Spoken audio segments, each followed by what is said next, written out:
morning, everyone. Good morning.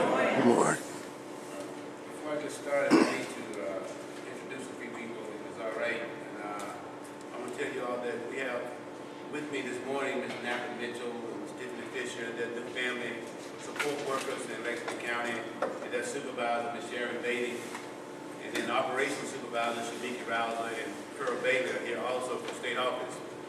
These ladies have been hired at DHS to go into homes of people who may qualify for this program to work with young expecting mothers.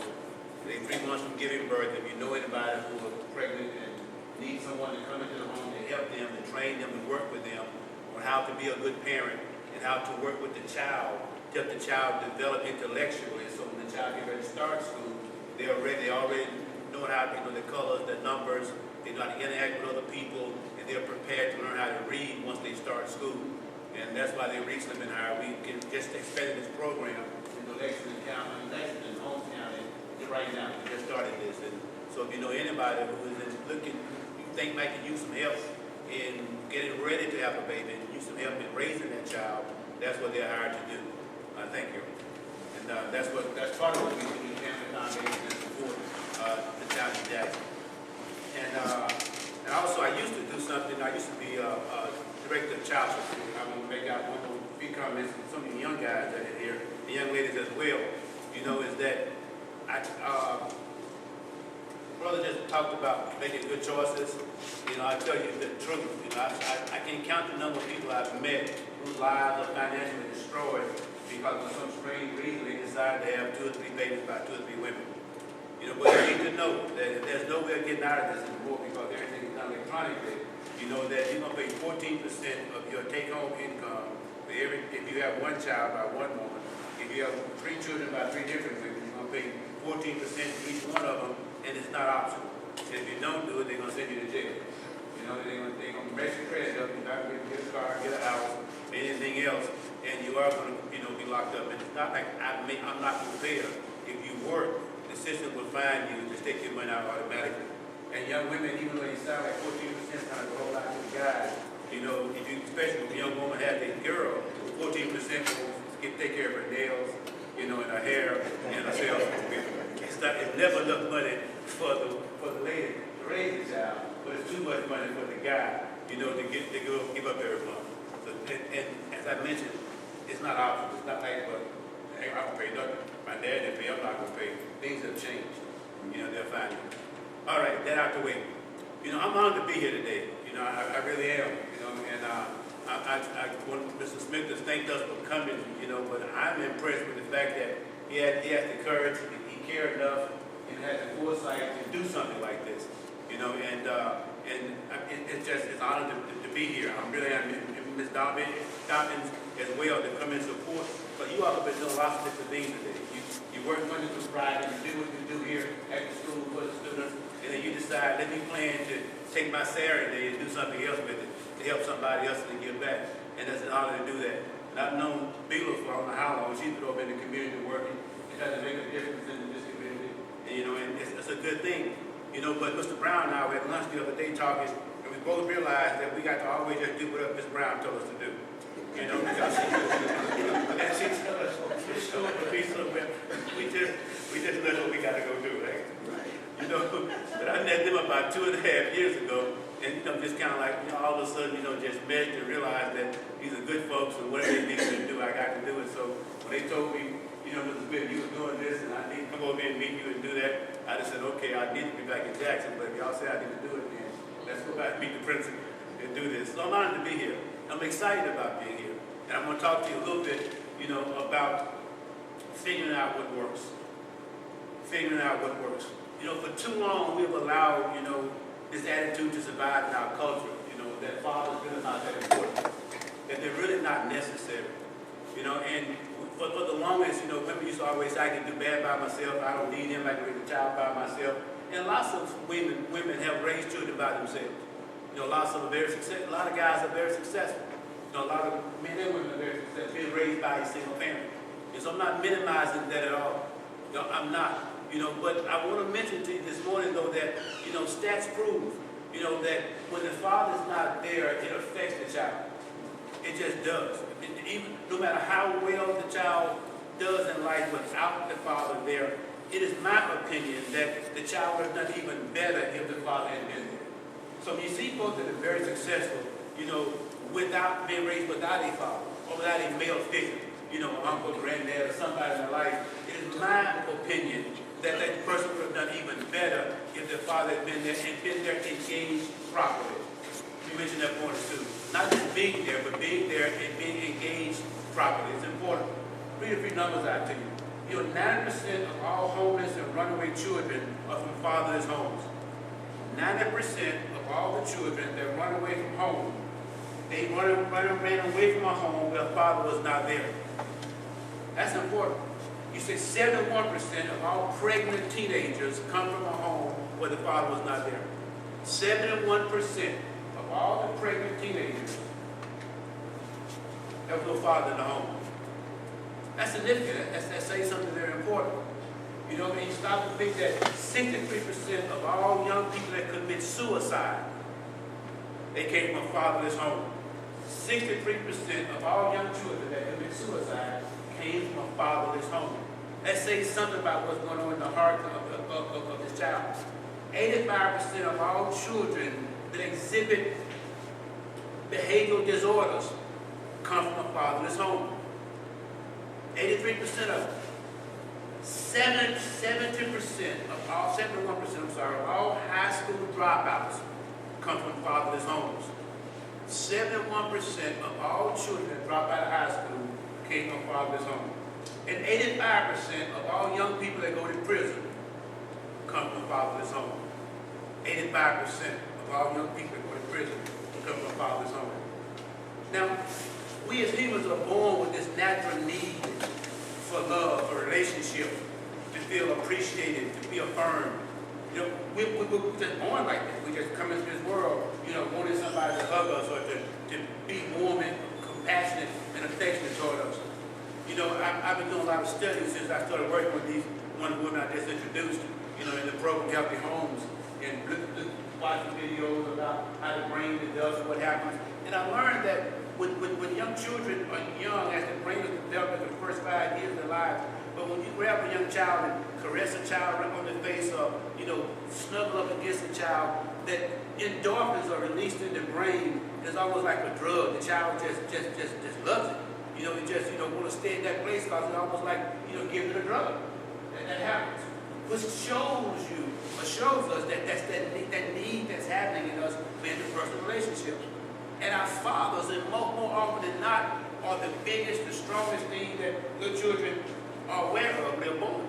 You look at this big old guy, this little bitty baby, and you see, we don't think like that now because now we're grown and we're bigger. But once upon a time, we were a little child, and we were helpless and we couldn't even walk or turn over or do anything. And you look up, this big old guy come in, pick you up like this, and then you get to be 1 or 2 years old, pick you up and hold you like this, and he must be Superman. He's the biggest thing in the world.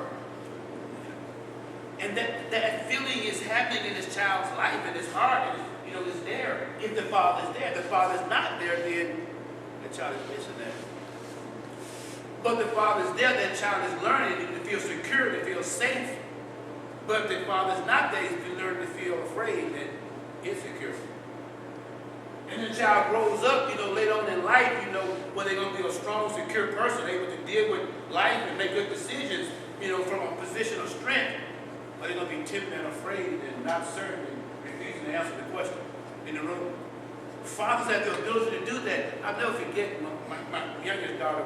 We would play all the time, and one day playing, and she liked to, be the flip over and throw up in the air and catch and all that. And one day I was sitting in the recliner, and she was crawling all on me and just falling back, I said, "Yeah, what's wrong with you? You stop, you go fall, hurt yourself." And she said, "No, Mom." She crawled up on my shoulder and just fall, all the shoulders carrying on. I said, "Why you won't?" She said, "Because you my daddy."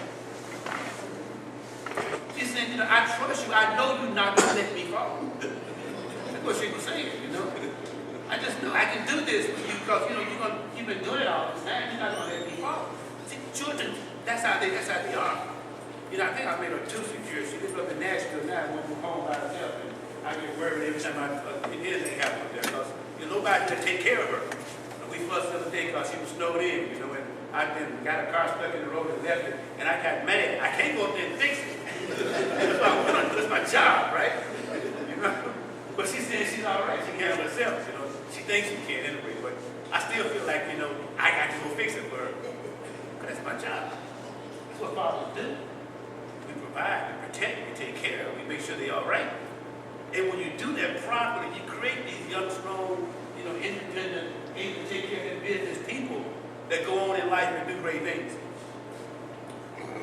When a relationship is right, that's what happens. The relationship is right, we go through the process, young men are able to grow up and feel as if that they actually are able to handle themselves or other men.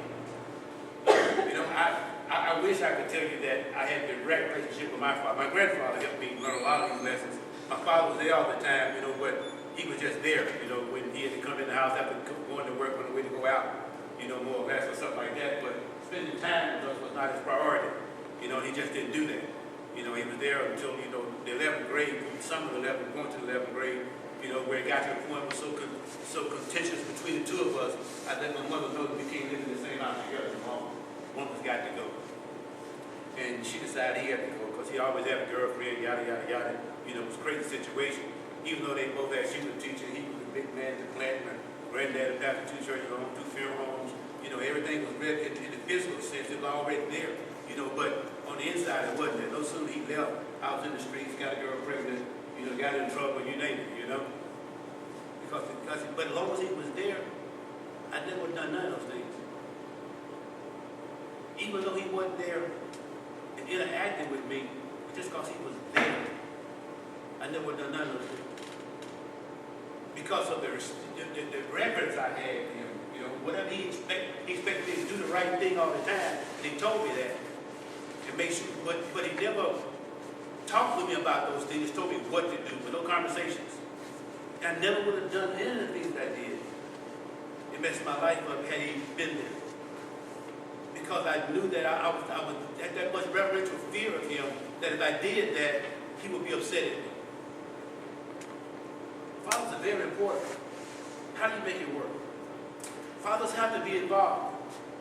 I'm not necessarily a Broncos fan, you know, or Giants fan, you know, but you got to stop and wonder how these two boys, the quarterback of these two teams, you know, get the way they are. You know, everybody I've talked to say because their dad is such a great guy, but Eli and Peyton, you know, he said Archie, you know, he had a good father who raised him and taught them how to be good men and to be good quarterbacks, and they two are the best. You know, you have to stop and wonder, you know, would they be that without being raised? You know, a guy named Joe Gilliam was probably the first black quarterback to start a professional football team for the Pittsburgh Steelers. You know, and he was awesome, you know. And they benched him, they said, because he threw the ball to him, 6-0. But Joe died homeless in Memphis. And I'm not being mean or ugly or nothing, but I wonder if Joe had a father in his life to prepare him to handle the curveball they threw at him. Because they wanted Bradshaw to be the quarterback. I don't know what the deal was back in the 70s, you know, but, you know, I don't know whether it was racial issue or not, but the point is, he was 6-0 when he was on the bench. Never heard of that before. And Bradshaw against the quarterback. But he threw too hard. Bradshaw threw too high. That's why they made him jump on tables and on trampolines to catch the ball, you know. He couldn't throw the ball straight to the body. That's why they did all the acrobatic catches. But I wonder if Joe would have handled that curveball that way had his father been there. Or his father he was there. Fathers are important. How do you make this work? You have to be involved and be involved properly. You know, when I was doing child support, we also used to do something called access and visitation, or supervised visitations. You know, certain guys who don't interact well with the mothers and say they want to see their children, the mother said, no, you can't see my child because he's crazy, yada, yada, yada. So we would let them come and visit with the child for 2 or 3 hours, have somebody watch him. And then sometimes the situation would be where I don't want to see him, because I see him beat me upside my head, and we would say, okay, I'll tell you what. And this happened one Saturday. I'll come get the baby. And I'll take the baby to him on Saturday morning. And then he can take the baby, keep the baby till Sunday. And then on Sunday, bring the baby back to me, I'll bring the baby back to you. So one Saturday, we set this up to do this with this little guy. He's about 3 years old. I went by the apartment. She came out with the little boy. You know, he got in the back of my truck and sat down, you know, and she talked to me a little bit, told the little boy, you know, go with him. So we ride him off. The little boy said, you take me to jail, see my daddy. It's a true story. I said, no, your dad's not here. He said, oh. So we go downtown and we sit there and his dad don't show up. We sit there, we wait, daddy don't show up. Right, so then we leave. I take him to McDonald's. We hang out at McDonald's a bit, buy him some food. You know, I don't want to be just totally disappointed. I take him back home to his mom. He get out, you know, call her, and she come out and say he didn't show up. So we talk to the dad some more, and then about 2-3 weeks later, we do the same thing again. I pick him up this time. She just opened the door at the apartment, and he come out with his little bag on his shoulder and walk to my truck and get in like he's a grown man. He's 3 years old. He get in the back and take him downtown. Daddy show up. You know, Dad take him. A Sunday, Daddy called me and said, okay, bring him back. I go downtown, meet Daddy. Little boy get out of Daddy's car. He got new jeans on, you know, they half sagging. He got 2 chains around his neck. True story. True story. Daddy got 2 bags of clothes, bring him, put him in the back seat of the car. Put my little man in the back seat of the car and buckle him up in the truck. We drive off. He said, we going to McDonald's? I said, no, I'm not going to McDonald's today. I said, we're not going to McDonald's today. He said, I'll kick your ass. This my 3-year-old buddy. Now, you know, he spent 1 weekend with his dad. That's how he's talking to me. His dad a gangbanger in the streets selling drugs. He had 1 weekend with him and his boys. And now he's gonna jump on me and beat me. How to make it work? Obviously, that's not the right way to make it work. To expose children to that kind of environment, that kind of behavior, you're creating something from. He and I had begun to develop a positive relationship. We can be buddies and I can help. And now all of a sudden, his response to, if you don't do what I say, I'm going to beat you up. Now, about, 8, 9, 10 months later, I see his dad downstairs paying his child support. He said, Mr. Nail, I changed. Look what happened to me. He held his arm up like this, all this gone. The guy tried to carjack him one day, and when he was going to shoot him in his face, he put his arm up, and the bullet hit his forearm, and took all this off. And he's raising his son to be just like that. How to make it work? You don't make it work like that. You make it work by affirming and being involved in the child's life in a positive way. Being involved in the child's life, let the child know that you really care. Being there for the child. Don't mean saying yes all the time either. Because life is not going to say yes all the time. One of the worst things you can do to a child as a father is to not set boundaries and not be disciplined and not set goals and not expect certain behavior. As I told you, because even my daddy wasn't there in a discussion and taught me kind of way, I knew there were certain things expected of me. And if you didn't do things the way it was expected of you, there were going to be consequences. And because of that, there were certain things I would not do. Because I knew there were certain things expected. You have to be there to teach that. Because when you get out of life, I don't know about you all, but I've learned that life has this habit of saying, I don't think you ought to have that. I don't think you ought to be able to do that. And if you're not able to handle that successfully, then you're going to make poor choices. In another life, I was on the parole board, and I remember when I was chairman of the parole board, went to some training, and one of the things the psychiatrist from Canada, told us at this training is that criminal behavior is not a socioeconomic problem. Criminal behavior, people commit crimes not because of what family they come from or what race they are, how much money they got. It's whether or not people are able to process the issues of life. So when life show up and present you with a situation, either you are able to handle that situation or you're not able to handle that situation. If you're not able to handle that difficulty, that denial, or that lack of that whatever it is, then you're going to make a bad decision. And there's going to be a consequence. That's what the guy talked about.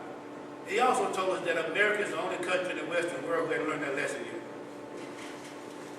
And people all over the world know that, but America, we don't understand that. But let me go fast forward a bit. So later on, we were at Parkland one day interviewing a guy, to decide whether he get out of parole. This is my last story. And this guy was about 6'2". He was like he had no fat on him nowhere. You know, he made it about 210, 220, you know. And he said that, man, he literally begged us to let him out of prison. He literally said, y'all, please let me out. He said, you just don't understand. These young boys have no fear. These gangs are taking over prisons. He said, I got to get out of here. You know, and he went on and on and on. But you look at his record, you can tell that since you've been in here, he hasn't been the nicest guy. And for some reason, I don't know why, but for some reason, I had this thought and I asked him, I said, where's your dad? This guy sat there and had to bite his lip to keep from crying. I'm not this big, muscular, obviously, you know, not even doing right in prison guy, who's supposed to be this big old bad fellow, who's begging to get out for whatever reason, putting on the games. But when I asked him, where is your daddy? He had to bite his lip to keep from crying. That told me then that, man, that he's a little boy that's still hurt on the inside because his daddy is not there. Hadn't been there, and he still wanted his daddy.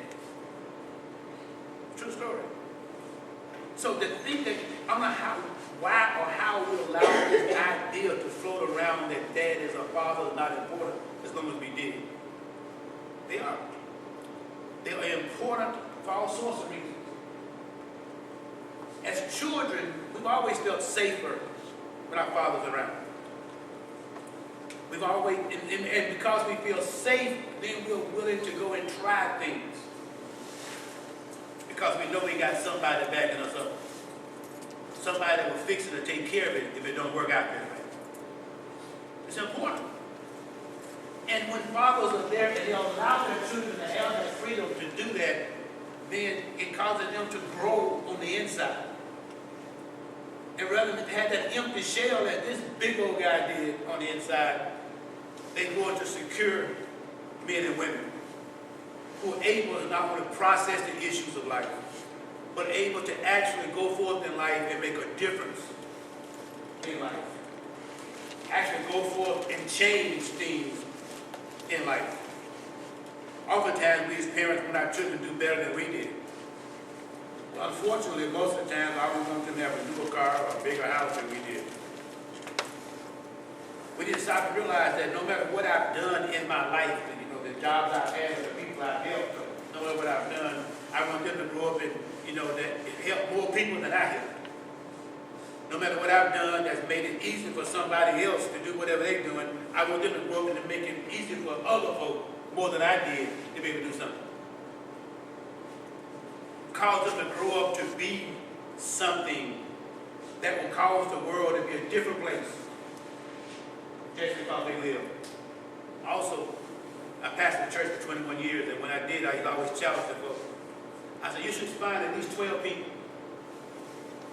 And you can't die until these 12 people will say, I am X, Y, Z, but I wouldn't be what I am right now in life if it wasn't for, and they call your name.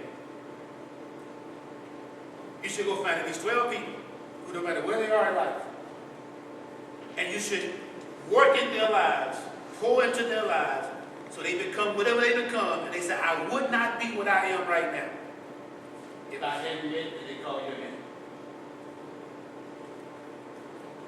That's what our Father expected of us.